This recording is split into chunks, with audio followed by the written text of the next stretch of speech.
ഒരു പെൺകുട്ടി അവൾ വഴിയോരത്തിലൂടെ നടന്നു പോവുകയാണ്. അവൾ ഒരു മ്യൂസിയത്തിൽ കയറുകയാണ്.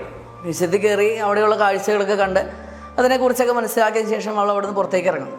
പുറത്തേക്ക് ഇറങ്ങിയപ്പോൾ അവിടെ മതിലിനോട് ചാരെ ഒരു ചെളി പിടിച്ച ഒരു പഴയൊരു വാച്ചിൻ്റെ കഷ്ണം അവൾക്ക് കിട്ടുകയാണ്. അവൾ വളരെ കൗതുകത്തോടു കൂടി ആ വാച്ച് എടുക്കുന്നു.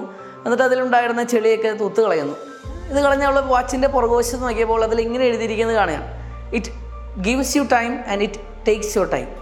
അവൾക്ക് വല്ലാത്തൊരു കൗതുകമായി. പെട്ടെന്ന് ആ വാച്ചിൻ്റെ സൈഡിലുണ്ടായിരുന്ന ഒരു സ്വിച്ചിൽ അവൾ പെട്ടെന്ന് അമർത്തുകയാണ്. പെട്ടെന്ന് എല്ലാം നിശ്ചലമായി തീരുകയാണ്. അവളുടെ ചുറ്റിലുള്ളതെല്ലാം നിശ്ചലമാകുന്നു. അവൾ നോക്കിയപ്പോൾ സമയം അനങ്ങുന്നില്ല, മറ്റൊന്നും അനങ്ങുന്നില്ല. ആളുകളും പക്ഷികളും ഒന്നും മുൻപോട്ട് നീങ്ങുന്നില്ല. സമയം എവിടെയോ നിശ്ചലമായതുപോലെ അവൾക്ക് തോന്നി. അവൾക്ക് വളരെ സന്തോഷമായി. ഇനി സമയത്തെക്കുറിച്ച് ആവലാതിപ്പെടേണ്ട ആവശ്യമില്ല.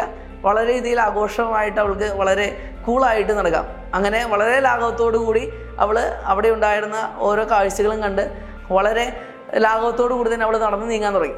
അങ്ങനെ റോഡ് മുറിച്ച് കടന്നു തുടങ്ങിയപ്പോൾ പെട്ടെന്ന് ആ വാച്ചിൻ്റെ ഒരു ചെറിയൊരു സൈഡിലൂടെ ഒരു കൊച്ചു പേപ്പർ കഷ്ണം ഇരിക്കുന്നവൾ കാണുക. ആ പേപ്പർ കഷ്ണം എടുത്ത് നോക്കിയപ്പോൾ അതിൽ ഇങ്ങനെ എഴുതിയിരിക്കുന്നത് കണ്ടു: ഈ വാച്ചിലൂടെ നിങ്ങൾ നിശ്ചലമാക്കുന്ന ഓരോ സമയവും നിങ്ങളുടെ ജീവിതത്തിൽ നിന്ന് ഈ വാച്ച് തിരികെ എടുക്കുന്നതായിരിക്കും. പെട്ടെന്ന് അവൾക്ക് ടെൻഷനായി. അവൾ അപ്പോൾ തന്നെ ആ വാച്ചിൻ്റെ നിശ്ചലമാക്കുന്ന ആ സിസ്റ്റം ഓഫ് ചെയ്യാൻ വേണ്ടി അതിൽ സ്വിച്ച് പെട്ടെന്ന് അമർത്തിയാനുണ്ടായിരുന്നു. അപ്പോൾ തന്നെ എല്ലാം അനങ്ങി തുടങ്ങി.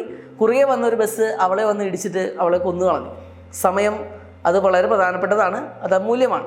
അത് നിങ്ങൾ എടുക്കുമ്പോൾ അത് നിങ്ങളെയും എടുത്തുകൊണ്ട് പോകും എന്ന് ഓർത്തുകൊള്ളുക.